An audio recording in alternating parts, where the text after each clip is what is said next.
सिद्धेश मात्र मुंबई कला केंद्र या यूट्यूब चॅनलवर आपलं स्वागत आहे। तर आज आलेलो आहे आपण घनसोली गावामध्ये। घनसोली गावाची मानाची पालखी 21 म्हणजे कारल्याला आज पायी चालत निघणार आहे। तर आपल्याला मनीष दादाने इन्व्हिटेशन दिलेलं की सिद्धेश आवर्जून आमच्या गावाची पालखी बघायला ये, काही जल्लोष असतो। जशी नवी मुंबईची मानाची पालखी आहे ना, तशीच या गावाची पण खूप फेमस पालखी आहे घनसोली गावाची मानाची पालखी। तर चल जाऊया आपण मनीष दादाला फोन केला तर तो बोला आपण देवळात आहे, तर त्याला जाऊन देवळातच भेटूया त्याला डायरेक्ट। आपण आलेलो आहे देवळामध्ये घनसोली गावाच्या मानाच्या पालखीचे। तर तिथे बघू शकता ही समोर त्यांची पालखी ठेवलेली आहे आणि इथे ना ही सगळी मंडळाची कार्यकर्ते धडाडीचे ज्यांनी जी पालखीची सुरुवात केलेली आहे। तर आपण मंडळाचे अध्यक्ष आहेत त्यांना विचारूया आपण कसं वाटलं तुम्हाला जेव्हा पहिलं वर्ष तुम्ही जेव्हा पालखीचं काढलं तेव्हा तुम्हाला काय धाकधूक होती, पालखी बरोबर होईल का नाही, सगळ्या हॉल्ट पोरांना वगैरे पूर्ण सेवा भेटेल का नाही, तर कसं सांगू शकता? जय एकविरा आई एकविरा पदयात्री सेवा संस्था घनसोली यांच्यामार्फत हे तिसरं वर्ष आहे। पहिल्या वर्षात म्हणजे आम्ही कल्पनासुद्धा केली नव्हती का गावात आम्हाला एवढा उत्स्फूर्त प्रतिसाद भेटेल। गावकरी महिला मंडळांनी खूप म्हणजे भरभरून दिलं, म्हणजे आम्ही त्याची गणनाच करू शकत नाही। आम्ही खरंच त्यांचे खूप आभार मानतो। आणि ही पालखी जोपर्यंत घनसोली गावाचं नाव आहे तोपर्यंत ही पालखी आहे। हे आमचे घनसोली गावचे अध्यक्ष आहे। अध्यक्ष साहेब तुम्हाला विचारतो, हे दादानी 3 वर्ष झाले, तिसरं वर्ष तुमच्या पालखीचं। तर तुमच्या गावात ज्या दिवशी पालखी असते त्याच्या आदल्या दिवशी आणि ज्या दिवशी पालखी गावात फिरते त्या दिवशी काय माहोल असतं सांगू शकता तुम्ही? तर त्यांनी जे सुरुवातच केली अध्यक्ष साहेबांनी, त्या जे गावांनी भरपूर म्हणजे लोकांनी प्रतिसाद दिला या पदयात्रेला, तसंच आम्ही गावातल्या देवस्थान सुद्धा त्यांना चांगलं साथ दिली आणि त्याच्यामुळं हा कार्यक्रम एवढा यशस्वी झाला की लोकांनी चांगला प्रतिसाद दिला त्याच्यात। गावातले एवढे ऑलमोस्ट सगळे पदयात्री येतात, जसा जसा टाईम होत जाते। मला मनीष दादांनी टाईम दिलेला सकाळी 7 वाजता, मी 7 वाजता बरोबर पोचलो, पण थोडे पुढे मागे 7 ते बोललं तर 7लाच फंक्शन चालू होतं असं कुठल्याच याच्यात डिक्शनरीमध्ये लिहिलेलं नाही। तर आता किती वाजतील दादा पालखी काढेपर्यंत?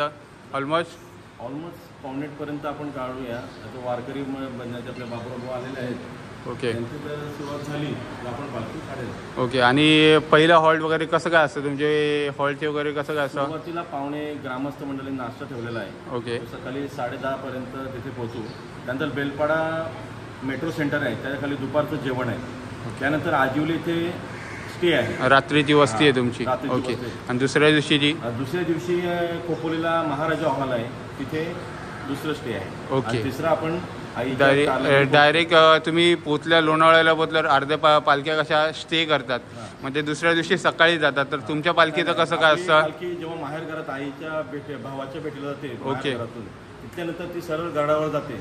ओके, तिथून आईची भेट झाली तर ती पालखीनंतर आपला समारोप सोहळा असतो। ओके, ऑर्केस्ट्रा असतो रोहन पाटील याचा। ओके, ते जाणून मग आपल्या कार्यक्रमाची सांगता होते। ओके।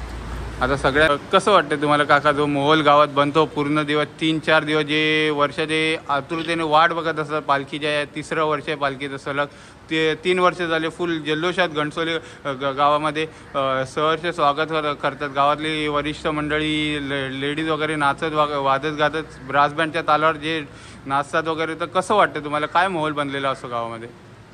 रामकृष्ण हरी आई एकविरा चरणी नस्तमस्त गुण सांगतो की खरोखरच या मंडळाने आई एकविरा पदयात्रा पालखी सेवा संस्था घनसोलीने खरोखरच उत्कृष्ट असा नियोजन केलेलं आहे आणि 3 वर्ष तिसरं वर्ष आहे। आणि अशा तऱ्हेने एकविरा ही आपल्या या कुलदेवता आहे, आपल्या सगळ्या आणि आगरी कोल्यांची देवता असल्यामुळे आणि तिची प्रत्यक्ष भेट वर्षातून कुठले न कुठले गावकरी एकदा तरी घेतात, परंतु यांच्या संस्थेच्या मार्फत ही पदयात्रा निघते आणि हिच्यामुळं तर बरेचशा लोकांना त्याचं दर्शन होतं आणि खरोखरच एकविराच्या चरणी गेल्यावर तिथं नतमस्तक झाल्यावर कृतकृत्य झाल्यासारखं वाटतं। म्हणून घनसोली गावातून ही पालखी निघते, तिला उत्कृष्ट असा प्रतिसाद सगळीकडे मिळत आहे आणि अशा तऱ्हेने अशीच अखंड चालत राहावं। हे तिसरं वर्ष नाही, असे 100 वर्ष पूर्ण व्हावं ही एकविरा चरणी मी प्रार्थना करतो। जय। त्या दादानी सांगितल्याप्रमाणे तुम्हाला कसं वाटतं जेव्हा गावात जल्लोष वगैरे काय असतो, ते थोड्या छोट्या स्पीचमध्ये सांगू शकता आपल्याला? जय एकविरा आज आपण बघतो 30 वर्ष आहे आपलं एकविरा मातेच्या चरणी आपण जी पदयात्रा करतोय. प्रत्येक आपल्या बघतो पंचक्रोशीमध्ये एकविरा मातेच्या पालख्या निघतात. हे आपल्या गावात घडत नव्हतं आणि हे पर्यायानं घडून आणलं. त्याबद्दल आम्ही एकविरा आई पदयात्री संस्थान यांच्या माध्यमातून सर्वांचा आम्ही आभार मानतो. हा जो उत्सव असतो आम्ही सर्व 3 वर्ष झाले अनुभवतो. आपल्या घनसोली गावातील नाही तर पंचक्रोशीतील लोक त्या आपल्या आई माऊलीच्या पालखीला भेट देण्यासाठी पार एकविरापर्यंत जातात. आणि ह्यासाठी आपले लहान थोर सर्वजण ह्यामध्ये उत्साहानं सामील होतात. हे आम्ही स्वतः अनुभवलेलं आहे. आणि असा उत्सव आम्ही पुढं न भूलतो असा भविष्याती असा आम्ही इथं दरवर्षी बघतो. ही परंपरा हजारो वर्ष चालणाऱ्याची आम्हाला अनुभूती येत आहे. आणि ह्यासाठी आम्ही आपल्या सर्व घनसोली गावाच्या सर्व आई एकविरा भक्तांचे आम्ही खूप खूप आभार मानतो. जय एकविरा. तर सगळ्यांनी मनोगत आपापलं व्यक्त केले, अध्यक्ष साहेबांनी केले, गावातले मानकरी वगैरे आहेत. तर तुम्हाला कसं वाटतं गावात काय जल्लोष असतो तुमच्या पालखीचा, जे 3रं वर्ष आहे पालखीचं? श्री स्वामी समर्थ, श्री एकविरा माता. या गावात घनसोली गावात अतिशय जल्लोष असं वातावरण झालेलं आहे. आणि सर्व माता बंधू, सर्व भजन मंडळी या पदयात्रेमध्ये आई एकविरा जी संस्था आहे पालखी त्याच्यामध्ये सर्व सहभागी होतात. आणि मला सांगायला आनंद वाटतो की श्री दत्त संप्रदायामधले श्री दत्तप्रभू हे दर रविवारी एकविरा मातेचं दर्शन घेतात. दत्त महाराजांची ती आई आहे एकविरा माते. आणि अशा प्रकारे आम्हाला खूप आनंद होते. गावात सर्व मंडळे या ठिकाणी सहभाग होतात. श्री एकविरा माता. एकविरा माते की जय. एकविरा माते की जय. एकविरा माते की जय. आई माऊलीचा जय. एकविराचा जय. एकविरा माते की जय. एकविरा माते की जय. एकविरा माते की जय. येलकोट येलकोट जय माता. येलकोट येलकोट जय माता. गावदेवी माते की जय. मरियाई माते की जय. देवी माते की जय. विलासिनी माते की जय. गौरीदेव भगवान की जय. आपण ताई आहेत मनीदादांनी सांगितलं ताईनी पालखीची यावरची पहिलंच वर्ष त्यांचे सजावट करायचं. तर आपण ताईला विचारूया. ताईचं आधी आपण पहिलं नाव विचारून घेऊ आणि ताईला विचारू सजावट करताना त्यांना काय अडचणी वगैरे आल्या. तर ताई तुमचं हे पहिलंच वर्ष आहे पालखी सजावटीचं. तर तुम्हाला कसं वाटलं, काय भीती वगैरे वाटली का, आपल्याकडून काय चूक वगैरे होईल का नाही वगैरे?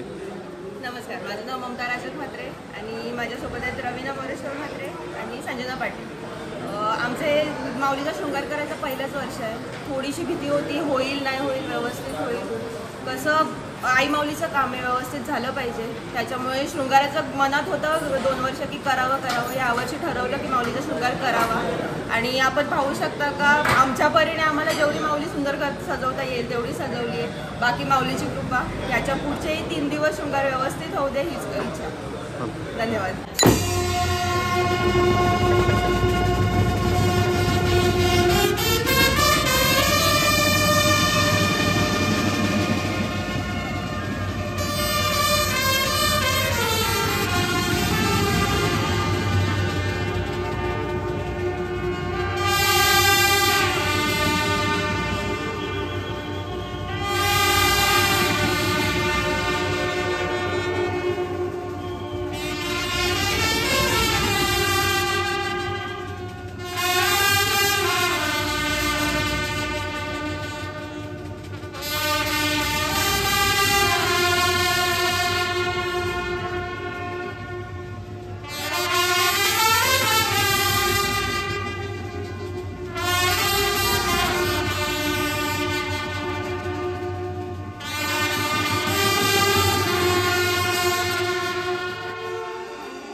एकविरा माते की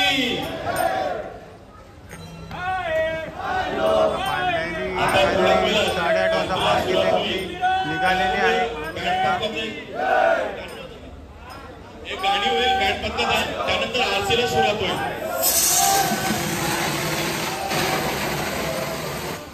सर्व भाविकांना नम्र विनंती, बँड पथकाचं एक गाणी झाल्यानंतर आईची आरती सुरुवात होईल. त्यानंतर आरती कारल्यागडाला मार्गस्थ होईल. सर्व भाविकांना ग्रामस्थांना नम्र विनंती, बँड पथकाचं एक गाणी झाल्यानंतर आई एकविरीची आरती होईल. त्यानंतर पालखी मार्गस्थ होईल.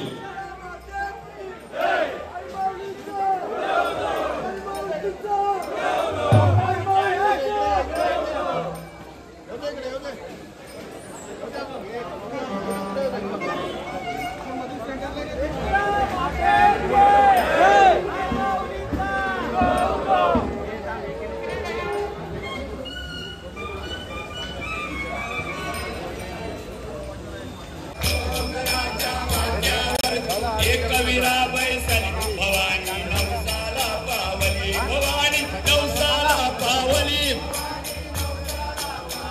भवानी नवसाला पावली. डोंगराच्या माथ्यावरती एकविरा बैसली भवानी नवसाला पावली. डोंगरावरती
पालखी निघालेली आहे.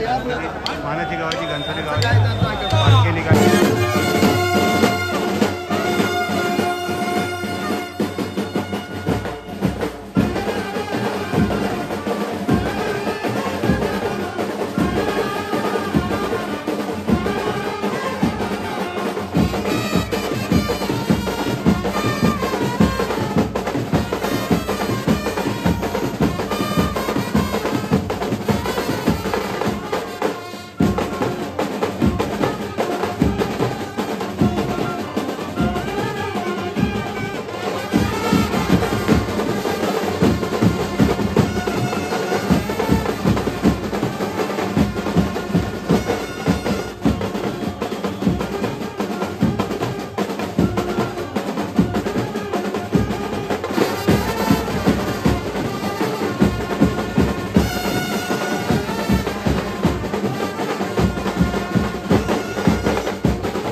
आता शेवटी फायनली गावातून वाजत गाजत पालखी निघाली. बँडच्या झाल्यावर गावकऱ्यांनी पण आणि लेडीज जणांनी टेका धरला. तर आता त्यांची पालखी आहे त्यांच्या नाक्यावर हे सगळी त्यांची सजावट आहे नाक्यावरची बघू शकता. ऑलमोस्ट सगळी पदयात्री गावातले समस्त वरिष्ठ नागरिक वगैरे आलेले आहेत. तर चला जाऊ आपण तिथे भेटतो डायरेक्ट तुम्हाला.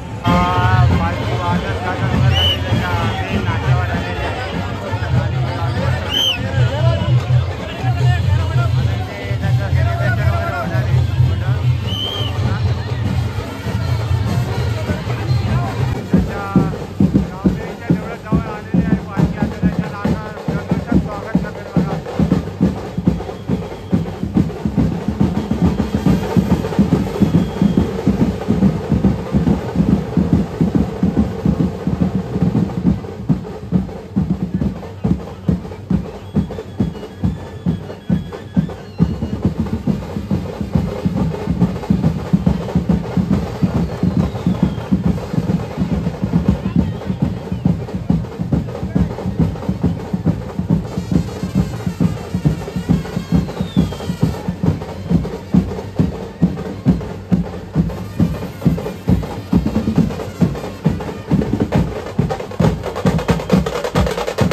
आता वाजत गाजत पालखी निघाली नाक्यावरून वगैरे आणि आता रिलायन्सच्या मेन गेटजवळ पोहोचले आणि हे पदयात्री चाललेले आहेत. त्यांचा दिवस पहिला चालू झालेला आहे. चालू झाला आपण पण जाऊया हळूहळू मागे.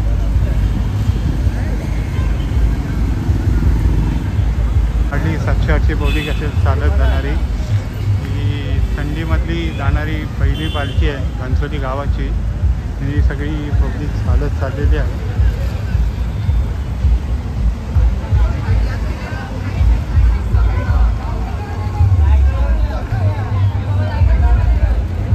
एकविरा माते की